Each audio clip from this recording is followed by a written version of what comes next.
Hey guys, welcome back to another sports stuff video. Today, we're talking about the Las Vegas Raiders and their offseason plan that I have planned out for them, where I think it would be not only the best offseason they can do, but would make them compete for the AFC West and the AFC playoffs in general. So if you do enjoy, please really like, comment, subscribe, hit the notification bell to be notified when I post next. Let's get into this video. So first up, some notable free agents. We have running back Josh Jacobs, cornerback Rocky Sin, quarterback Jarrett Stidham, and tackle Jermaine Illuminor. Notable. It's the exact same thing. Josh Jacobs. I have a feeling Josh Jacobs is gonna get a really big deal. Why is it 3 times? Josh Jacobs led the league in rushing this year. He had 1,600 yards, 12 touchdowns, and 4.9 average per carry, which is really good with that many amount of carries he had.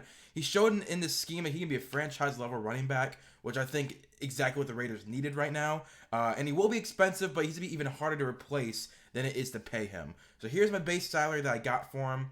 I got basically a 4-year, around $60 million deal with 35 guaranteed. Again, about 55% of it is guaranteed. You guys know in all my videos, I talk about how I guarantee about 50 to 55% of every deal that comes across the table.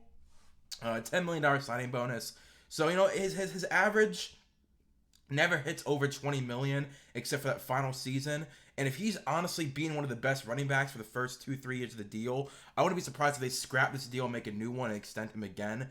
But just from this season alone, this is the deal I would give Josh Jacobs. Or from what I'm hearing is that if they don't get a deal done, they will franchise tag him, which is going to be about $13 million anyway. So no matter what, it's going to be around the first year is what we're going to be paying him. But I got him at $16.5 million, a top 5 running back payment level. Number 2, I have Rocky Sin, the corner that they traded for. They traded Yannick Ngakoue for Rocky Sin. 45 tackles with 7 pass deflected.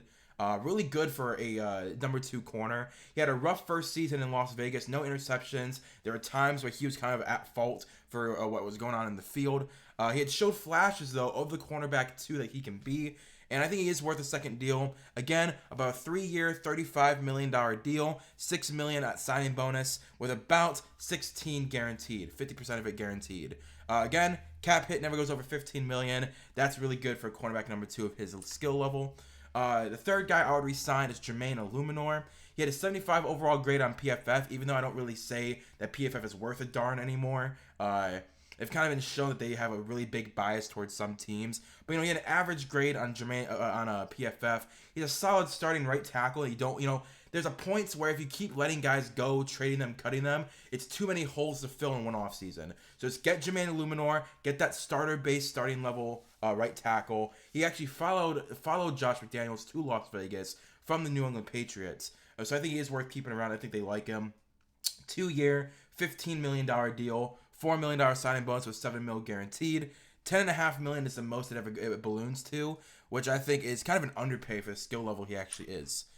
Some free agent targets I got. I think Isaac Seumalo from the Eagles. He's a very good guard with the Eagles, only available due to Philadelphia having such limited cap space, knowing that to pay Jalen Hurts, you're going to have to pay one of the D tackles that are free agents this year, AJ Brown, Devontae Smith. It would drastically improve their right guard.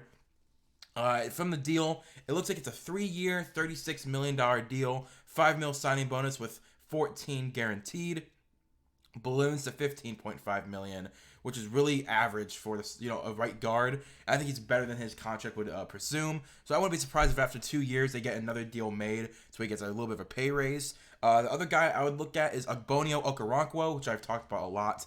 He had a great season in 2022. He's still younger than all the other options in free agency that I would even consider signing, and would instantly give Max Crosby help. Now, there is Chandler Jones also on this team, but Chandler Jones is more of a linebacker. Yes, Ogbonnia is also listed as a linebacker, but I would just put him firmly on the defensive line. Chandler Jones can be that rushing linebacker. I would make him a defensive end. Again, about a 3-year, $22 million deal with $11 million guaranteed, $5 million signing bonus, never goes above 11.6, which is an underpayment. Final guy I'll look at is Eli Apple. Yes, I know Eli Apple. Everyone's going to joke about it. He's a solid option for a cornerback-stricken team. He's honestly a really solid option. He was better than Anthony Everett was, and he was their starting corner last year. So he's already immediate improvement over Anthony Everett. Yes, he's a little overrated, but he has He's underrated, overhated is what I meant to type in. I think he's better than people say he is, and they overhate him because of his Twitter presence. But he has the attitude of a Raider already. I love it. I love his attitude. 3-year, $36 million deal with about 15 guaranteed, $6 million signing bonus. 15 mil a year at the most it is. Again, people are going to hate no matter where he goes, how much it is. They're going to say he's overrated. But I think he's overhated and underrated. That's my opinion of Eli Apple. Now, this is where it gets a little crazy. I have some trade targets for them that I know people are not going to like. I think Mike Evans, Budda Baker, or Shaq Thompson can all be traded to the Las Vegas Raiders this offseason. Let's talk about it. So Mike Evans had 77 receptions for 1,124 yards and 6 touchdowns. Now, why would they trade for Mike Evans when they already have Devontae Adams and Hunter Renfrow? It creates the league's best wide receiver duo, obviously. And if you're gonna go with a quarterback, get as much help for that quarterback as you can. A backup option if you can't get a veteran QB. So if you don't get an Aaron Rodgers, if you don't get a Jimmy Garoppolo, if you don't get one of these higher ends veteran quarterbacks in the market right now, you can get Mike Evans. It shows Devontae that you still want to win. So let's say you do draft a quarterback this year, you can probably trade a future first and a this year third, or 2 seconds and a future and a third. Like if you don't want to trade your number 7 overall pick, you're gonna have to give up a lot for Mike Evans. But it is the final year of Mike Evans' deal, and it's like no guaranteed money on that deal. So I think it is possible to get him if the Buccaneers don't want to pay him. And again, if you don't go for Aaron Rodgers and you can't get Aaron Rodgers, just get another wide receiver, draft a rookie quarterback, and do what you can. Get that rookie quarterback as much help as possible. And honestly, 2 of the top 10 best wide receivers in the league, one of them being the best wide receiver. So yeah, it's a 3-year, about $78 to $79 million deal. 7, 8, 9, 10, 11, 12, 42, 62, 82. Oh, it's actually it's a 4-year, $96 million deal. $10 million signing bonus with about 43 million guaranteed. Again, for a top-end wide receiver to not have a cap hit of $30 million into the final year of their deal, it's a steal already. But it's a pay increase from what I think the Bucs would give him. He averages out to about $26 million a year, which is really good. But it balloons up to 33.5, and that's a year where I think you could cut him. He is 30 years old right now, so he'll be 34 at the end of the deal, 35. So I think there is a chance that a year or 2 into this deal you regret it. But for that year or 2 you have him, you can try and make another conference. You can make a conference championship run. Try and make the playoffs. See what you can do. Next up is Budda Baker. This is a shocking one in my opinion. He had 111 tackles and 2 interceptions, but for I think the first time in his career, no sacks. He's a top 3 safety in the league. Last year of his deal, now technically there's 2 years remaining, but the last year is a player option, so there's no guaranteed money left at all on his deal though. So what I would do is I would trade for him and pay him top line money. Give him a 5-year deal. Well, actually, it's more of a 4-year deal, and you're just giving him his guaranteed salary for this year. So $13 million is his deal currently with no guaranteed money. So I would just keep that year on his deal and just give him a 4-year extension and guarantee him this year. Give him a $13 million signing bonus. Give him the extension would be 25, 75, 84 for 80 basically. And he guarantee 40 of it. So again, 50% guaranteed. And it balloons up to 27.6 at the final year of his deal. But he's a safety that, in my opinion, I would want on my team. Again, you're paying a lot of these guys a lot of top line money. But, if you want to improve your team drastically in this division, you got to do what you got to do. You got to get this big time free agents. You tried doing it last year. It didn't work. Try doing it again. Try and get these top 5, top 6 guys in their position on your team and pay them. You don't have a quarterback anymore you're paying, so spread that money out to the rest of your roster. And I think Budda Baker, you could probably trade a 2nd-round pick and get him. For a team that's rebuilding right now in the Cardinals, I think it's worth it. And the final guy I would trade for is Shaq Thompson. 135 tackles, 0.5 sacks. He's a veteran leader on a rebuilding team right now. Maybe he wants to try and win a Super Bowl, and you say, hey, come to the Raiders. We got pieces on all parts of our team that we think we can make a contention run. Come join our team. Rumors that he would get traded last deadline. He was one of the prime guys that people were saying was going to get traded to one of the top tier teams. Never ended up happening. He would immediately become the number 1 linebacker on defense because he'd actually be a coverage linebacker. He wouldn't be too expensive to trade for or pay because he's on the last year of his deal, no guarantees on a team that's rebuilding. So I think you could trade like a third or a fourth round pick and get Shaq Thompson. So currently he has 1 year for $12.3 million left on his deal with no guarantees. I would completely get rid of that deal, erase it and make a new one. Give him a 3-year deal for $46 million a year. $46 million over 3 years, sorry. A $9 million signing bonus. You guarantee 15 of it, or 25 of it, sorry. And you add 2 void years to get that signing bonus spread out a little bit more. Lower that cap hit so it never hits over 20 million. Because that last year of the deal, I think it will be an overpay. But 16 mil averaging out for the first 2 years, I think is really good for Shaq Thompson. That's what I would do. I think it's a good idea for them as well. So there's a cap space before the draft. So what I decided to do is I usually keep 2 deals from trades and 2 deals from free agency onto the cap. Just as I give you 3 options, but I usually keep 2 of them onto the cap space. So here's what I would do. I would obviously sign Rock Ya-Sin, Jermaine Luminor, and Josh Jacobs. I'd sign them to their extensions. Keep your ingrown talent there. Then I would sign Isaac Seumalo and Eli Apple. Finish off that offensive line, and you get your cornerback number 2. Rock Ya-Sin then becomes, I guess you have 2 guys at the corner position that are number 2s. You trade for Shaq Thompson, and you trade for Mike Evans. And how I'm going to be able to get all this cap space to do this is you don't have Derek Carr, so that money's available. But you also restructure Max Crosby, Chandler Jones, and Colton Miller. And Chandler Jones could be a cap casualty next season. But you keep him on for 1 more year. You keep Max Crosby, Chandler Jones, and Colton Miller. You restructure their deals. You don't touch Devontae Adams. It's too big of a deal right now. Then you trade Hunter Renfrow and Darren Waller. I think Hunter Renfrow and Darren Waller are both on their way out. There's rumors that the Browns want Hunter Renfrow, and there's rumors that the Packers want Darren Waller. So honestly, trade them, get draft picks back. You can then use the trade for Shaq Thompson, replenish your team, see what you can do. And I would let everyone else walk, get some comp picks. Maybe re-sign Jarrett Stidham because he had an okay game, an okay 2 final games of the season. So I think it is okay to have him. But that's what I would do. Yet all these amazing players. You get 4 guys who are going to start for you immediately in Isaac, Eli, Shaq, and Mike. All 4 of them will start for you immediately. That's 4 new starters onto your team, not including the draft. So there's a cap space. You have $11.3 million after all these moves for your draft. And speaking of the draft, here's what I'm doing. So Christian Gonzalez, in my opinion, is still the number 1 corner in this class. People keep moving up Devin Witherspoon, but Devin Witherspoon is really good. He's really good. I like Devin Witherspoon. I still like Christian Gonzalez more, and to be honest with you, I like Cam Smith as well. But I understand why people like Devin Witherspoon, so I'm going to go Christian Gonzalez still at number 7. In this mock draft, I had both options, but I love the length of Christian Gonzalez. I love the skill that he has. I think he'd be a really good cornerback number 1.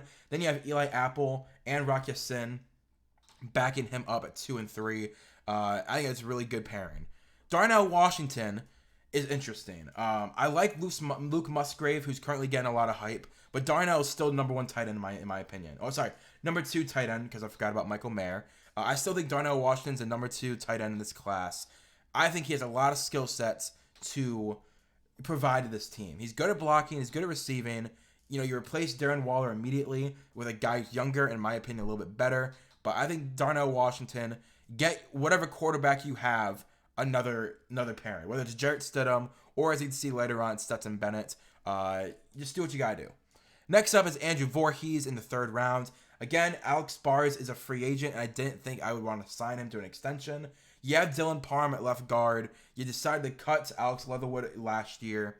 So get Andrew Voorhees. Andrew Voorhees is this year's Dylan Parham. Dylan Parham last year was my stud at guard, and he proved to be really good in the run game. Had some pass blocking issues, but I think Andrew Voorhees is a lot in that mold. Really good run blocker, pretty good pass blocker as well. But I think he's definitely worth a 3rd round pick. Make him your starting right guard. Parker Washington, I'm going to keep loving him. I love his route running. I love his hands. I think that'd be a really good replacement for Hunter Renfrow. I don't think he is a slot receiver really, but I think he's going to be forced to play that position because you have Mike Evans and you have Devontae Adams. If you don't get Mike Evans, I think Parker Washington's a good number 2. Ivan Pace, again, as you can see, there's a lot of guys in this draft that I keep redrafting because they're high on my board.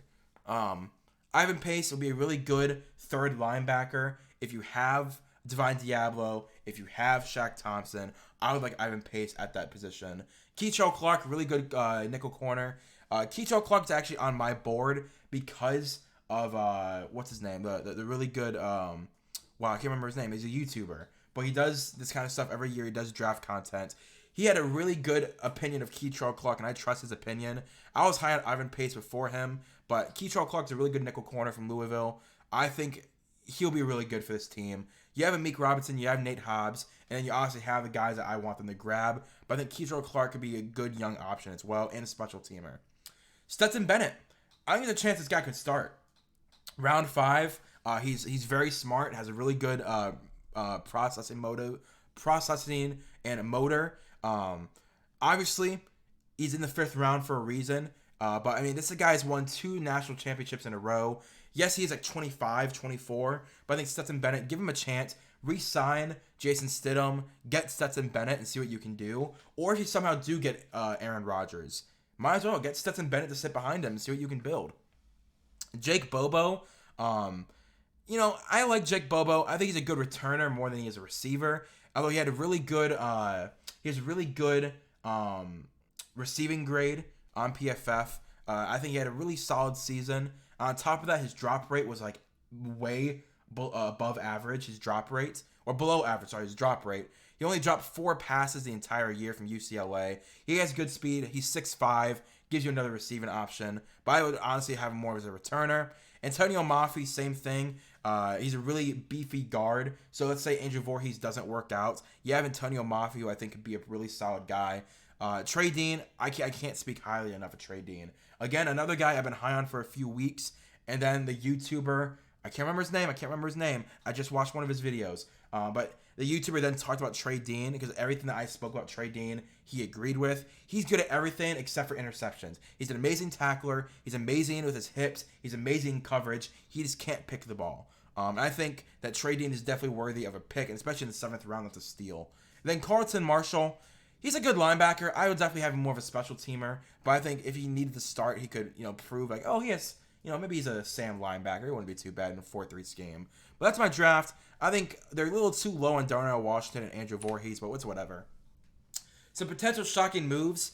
They make a move for a franchise QB in the draft. I have him trading 2 first-round picks, number 7 over this year and a future first. This year 2nd, a future 3rd, and this year 5th. Moving up to number 1 overall, grabbing C.J. Stroud. Usually I have Bryce Young, but I think C.J. Stroud is a better prospect for this team. I like his mobility. I like his deep ball placement. I think he's one of the best in the class. I like his arm, his accuracy. I want to see him and Devontae Adams. That's really what it is. I think Devontae Adams and him would be really good. And I think Josh McDaniels with C.J. Stroud could be a really good pairing as well. But another shocking move is that Josh McDaniels gets fired mid-season. I think if this team sucks again to where they're 0-4, 1-6, there's a chance Josh McDaniels gets the boot. And honestly, the last shocking move everyone says is saying Aaron Rodgers ends up landing in Las Vegas. I don't know if I would say that. I think there's no chance he ends up in Las Vegas. I think it's either the Jets or he retires. But that's my opinion. If you guys did enjoy, please leave a like, comment, subscribe, hit the notification bell to be notified when I post next. Honestly, the next team I want to do an NFC team who is really good. I might do the 49ers. I think I'm going to do the 49ers next. So if you did enjoy, please leave a like, comment, subscribe, hit the notification bell to be notified when I post next. It'll be the 49ers up next. I'll see you guys later. Peace and bye.